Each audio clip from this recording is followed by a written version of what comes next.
What's up, YouTube? If you know the reference, you know.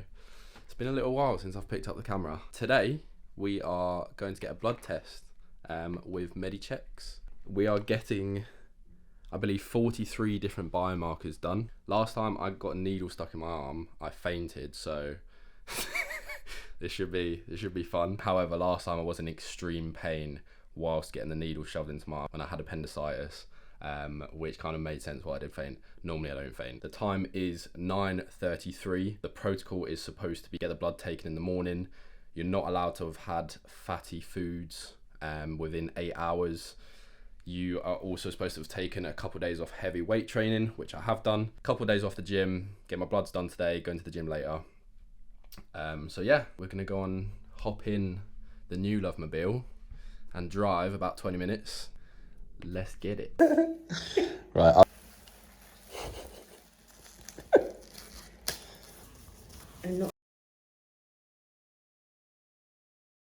Right guys, so it is sometime in the future and we have got our blood test results back. I've already looked through them, but I'm going to take you guys through the results. There's some pretty interesting statistics in here that I was definitely not expecting, but without further ado, we're going to jump in. As you can see on the screen here, we did the advanced TRT testosterone, which is testosterone replacement therapy blood test. And this is what it looks like when you get your blood test done. So jumping straight in, basically all of the ones that are green mean they're within the healthy range, quote unquote. And any of the categories that have a red dot next to them means that they've got at least one of the markers, which is either exceeding the healthy range or underneath the healthy range. Exceeding and what's the opposite of exceeding? Exceeding and who knows. Right, so jumping straight in, red blood cells. We're starting off with a green. I'll be honest, off the top of my head, I've absolutely no clue what these last four are, and I cannot recite to you exactly what these top three are either. Obviously, red cell count is the amount of red blood cells you have. Literally, for every single one of these markers, you can read about what it is, what a low result might mean, as it says here, what a high result might mean. So it's super, super interesting, guys. It is reasonably expensive, depending on what you class as expensive, to get your blood done. However, it's the equivalent of a heavy night out drinking or buying a nice pair of shoes. You can get your blood done instead, see that you are healthy, learn about your body, learn about all these different health markers, and obviously if there's something wrong, then you can get it sorted out. But if there's nothing wrong, then it can kind of ease your mind and you know that you're not continuing on living with a potential health issue that could even lead to you dying early. I know it's a bit grim, but at the end of the day, that is the reality. Like, if you have something dramatically wrong, but you don't have any symptoms, you're never going to know unless you get like a blood test, get certain screenings, things like that.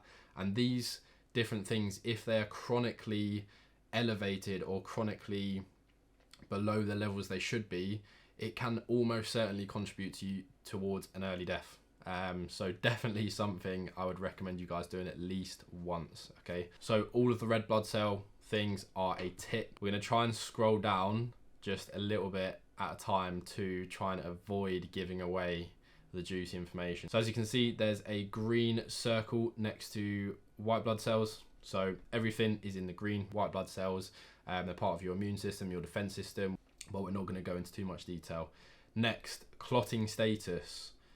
As you can see, once again, all green. That's just two markers, platelet count and MPV. Just a quick overview, your clotting cells are produced in the bone marrow and are important for controlling bleeding. Okay, blah, blah, blah. Pretty self-explanatory. Next, we have kidney health. Once again, green. Winner, winner, chicken dinner. So kidney health, we've got three markers. We've got urea, creatinine, and EGFR. So the kidney is responsible for removing waste products and excess fluid from your blood. So these three markers in general are signs of how much waste product you have in your body, how well your kidneys are working by removing that product. So as you can see, this urea and creatinine is slightly elevated. However, I know for a fact that both of these markers are affected by resistance training.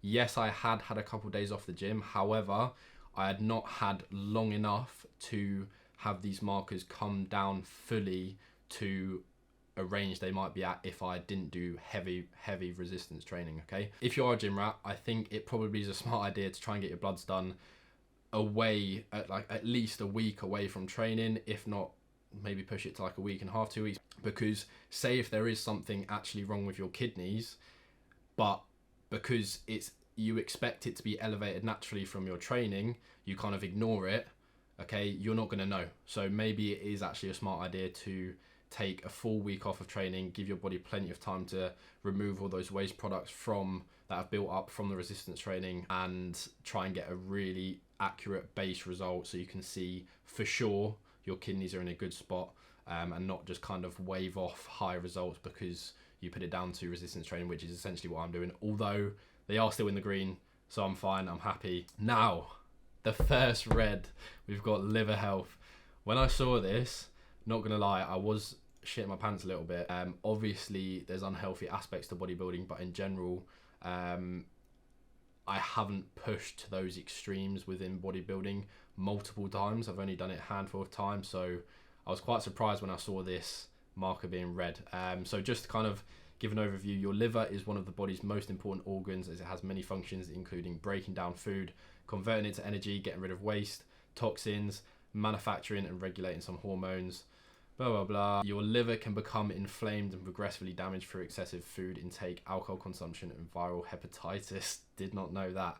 However, and I was literally about to say this before I even read it, it says here your liver has amazing powers of regeneration. So in general, liver health can be restored, whereas something like if you damage your kidneys, from what I know, that is irreversible. However, it does actually note here that once inflammation has led to scarring, which I assume is only in pretty serious circumstances where you really push the vector, then liver disease is irreversible. However, do not take my advice. I'm not a doctor. I have no idea what I'm talking about, basically, okay? That is just a little disclaimer. I do like to think I know partially what I'm talking about, but definitely do not take this as the written truth, okay? I may be slightly off on some of these things that I'm saying. So liver health, we have 3 markers. We have ALP, ALT and GGT. You're probably wondering what all of these things mean. ALP, as you can see, the healthy range is 30 to 130. Mine was 139. So ALP is alkaline phosphatase, and it is an enzyme found in the liver and bones. Measuring it can indicate ongoing liver, gallbladder or bone disease. So according to this, a high result might mean that you could have a bone disease or liver disorder such as blockage in the bile duct, cirrhosis, if I'm pronouncing that correctly, as well as gallbladder issues, which is absolutely great news, isn't it? I spoke to my coach about this and he said it's nothing to worry about too much, and just making sure we test again in a couple months time and see where we're at. But at the end of the day, it's not sky high above the healthy range, so it's nothing to be too worried about. If I was 250 on the scale, that is completely different, because that's almost double the amount that I should, like the maximum amount I should be, which is obviously pretty significant. So then maybe I'll be a bit more worried, but I'm only just teetering over the edge of the healthy range, so nothing to be too concerned about. And ALT and GGT are both within range, perfectly fine, so all good to go there. Proteins is the next one. As you can see, another green. Obviously most of you guys know what the role of protein is in the body, so I'm not going to go into too much detail, but all green, all good. So diabetes, which is an interesting name for a health marker category, HbA1c, and it is a long-term measure of glucose levels in the blood. Glucose attaches itself to the hemoglobin in your red blood cells, and as your cells live for around 12 to 16 weeks, it gives us a good indication of the average level of sugar in your blood over a 3-month period. So a low result shows that you're currently not at risk of diabetes, because obviously if you have a lower result, I assume that means your blood sugar levels are quite low, which in general means your body is processing the sugar well, which means your body's producing insulin, which is the thing in charge of processing the glucose essentially. Whereas if you have a high amount of blood sugar in your body, therefore a high amount of HbA1c, which means potentially your body is not producing enough insulin to deal with that blood sugar. I assume that is the case. But moving on, cholesterol. So as you can see, the second red, which also shat me up a little bit, I cannot lie. Especially because when you look at this, we've got three. All of the top three are all quite significantly elevated.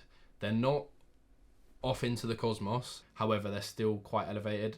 Did speak to my coach about this once again, and he said same thing as the liver health, sorry. Nothing to worry about too much. We just stay on top of some supplementation. Once again, test the results in a couple months again, see where we're at, and obviously kind of act accordingly. It is something I'm going to look into a bit more, but my coach said it's nothing to worry about too much, and just from my own knowledge, I don't think it's anything to worry about too much. But moving on, muscle health, creatine kinase is in the green, all good. Iron status, green, once again.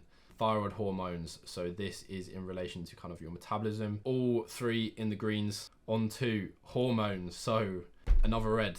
And this is where the results get pretty freaking interesting, because I was really not expecting my hormone results to be what you were about to see. So going into it, FSH, which is follicle stimulating hormone. So FSH is produced in the pituitary gland and is important for men in the production of sperm. Follicle stimulating hormone acts on the seminiferous tubules of the testicles, where they stimulate immature sperm cells to develop into blah blah blah blah blah. High FSH level in a man may mean the testicles are not functioning correctly. This can be caused by damage to the testicles, increasing age, alcohol problems, diabetes, and rarely by a tumour of the pituitary gland. Right, I personally cannot see it being anything to do with damage to my testicles. I mean, it could be, but I very much doubt it is. Increasing age, definitely not. I'm not old. Alcohol problems, absolutely not. I barely drink. Diabetes, absolutely not. And by tumour, you never know. However, just because it is only just above the healthy range, I think it basically just means my balls are working pretty well. LH, luteinizing hormone, which is produced in the pituitary gland, is important for male and female fertility. A high result for men can signal that the testes are not producing enough testosterone. See, this was interesting because you'll see in a second, but this is just very interesting because it's not crazy above the range. I'm pretty sure this just means I'm probably very fertile and everything is just basically working well. But you'll see in a second why I just think combining everything in terms of all my hormones, there probably isn't really anything to worry about. So next, we've got estradiol, which is the female sex hormone. So in men, estradiol is made by the conversion of testosterone by the aromatase enzyme. Estradiol plays an important role in men's sexual function as well as bone strength and body composition. As you can see, it's in the green, slightly towards the upper end. Now, testosterone, the one we've all been waiting for. So as you can see, my testosterone is 32.1. The range, the healthy range, is 8.64 to 29. So mine is 3.1 points above the top of the healthy range, quote unquote. And this is why I was saying how I don't think there's anything wrong with my LH being raised, because it says raised LH in men can signal that the testes are not producing enough testosterone. Well, they clearly are, mate. So I don't think we've got any problems there, boys and girls. Let's just say that. But it contributes to, as it says here, helps regulate sex drive, has a role in controlling bone mass, fat distribution, muscle mass, strength, production of blood cells and sperm, blah blah blah. We won't go into too much detail with that. If you want, pause it, read it yourself, feel free. What might a high result mean? So elevated testosterone is not commonly seen in men unless they are taking supplements aimed at raising testosterone levels, basically unless you're taking steroids. So basically, I'm just a genetic anomaly beast. It's actually quite hilarious because in the doctor's notes he kind of hints at me thinking that I might actually be taking steroids because of my testosterone levels in this thing, which is pretty hilarious actually. It does say after this, it is important to keep testosterone to within the normal range for men so that you don't experience the side effects of elevated testosterone. I can I know what the side effects of elevated testosterone are, and I can say I'm not experiencing any of those side effects. Having high testosterone can impact levels of other hormones such as estradiol, which we saw a second ago was within the green range, so that's all fine. Free testosterone was also quite significantly above the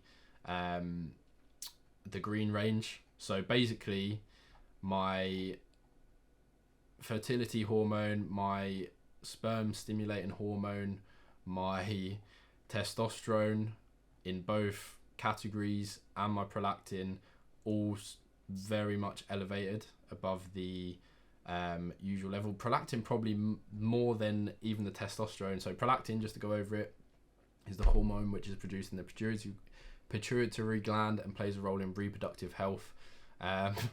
Purposes to stimulate milk production after childbirth. And I don't know what this reference is to men. Men and women who produce too much prolactin are said to have hyperprolactinemia. This can be caused by a cyst in the pituitary gland, which causes the pituitary to secrete more prolactin. Both men and women with high prolactin may find that they have a milky discharge from their nipples. I do not have that, just to clarify. So yeah, my hormones in general are firing on all cylinders according to this panel. However, I do want to point out, I am natural. Okay, I'm not taking exogenous testosterone. This is elevated entirely naturally. This is where obviously my natural ranges lie. However, I do want to point out that just because my testosterone levels are above the normal range, that does not necessarily mean I can build muscle better than someone else. I can lose fat better than someone else. It potentially could mean that I do have a edge over someone with potentially lower levels of testosterone. However, there's lots of other factors that go into kind of how effective your body is at actually using that testosterone. For example, receptors and receptor activity, lots of other things that I'm not going to go into detail with, but I don't want you guys to watch this video and be like, Sam's got high testosterone, then you go and get your testosterone checked and it's a lot lower, and you think, there's no way I can achieve a physique like Sam naturally. I have to jump on steroids. Okay, that is almost certainly not the case. There is also ways you can raise your testosterone. I guarantee you my testosterone levels have not been like this forever. They've almost certainly been much lower.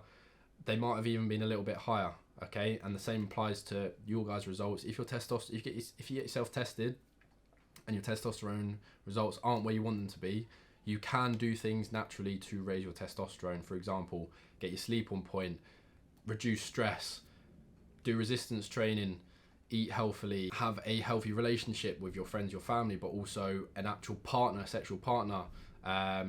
All of these things actually contribute towards your hormone levels and making sure they're in good space and can potentially help raise your testosterone level. You can achieve incredible things naturally in terms of your physique.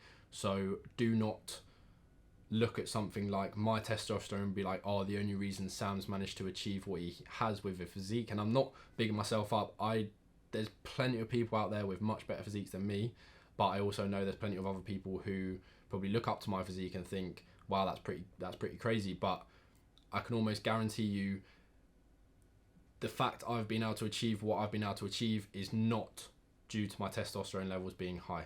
Okay, it is to do with the consistency, taking the right approach with training, nutrition, lifestyle factors, and applying those things consistently. That is the most important thing. Consistency wins over everything. Okay, and I expect, just as a side effect of being on point with my training, nutrition, and lifestyle, I expect that has then actually been what has caused my testosterone to get on the higher end and on the higher range. Okay, I expect without those things, it naturally probably wouldn't be this high, almost certainly wouldn't be this high. Right guys, so that is my full set of blood test results. I hope you took some sort of value from that, and I strongly encourage you, if you've never got your bloods done before, get them done. It's super interesting to find out where you're at just normally in your baseline, and obviously then you can figure out if you do have any problems that you maybe need to look into a bit further, underlying health issues, or if you're just all good to go, and then you can just de-stress, not worry about it, and crack on and know that whatever you're doing is clearly working because all your markers are in check. If you guys enjoyed this video, don't forget to sling it a like, Make sure you're subscribed, turn on the bell notifications to see more videos, which I'm going to be pumping out. And I'll see you guys in the next video.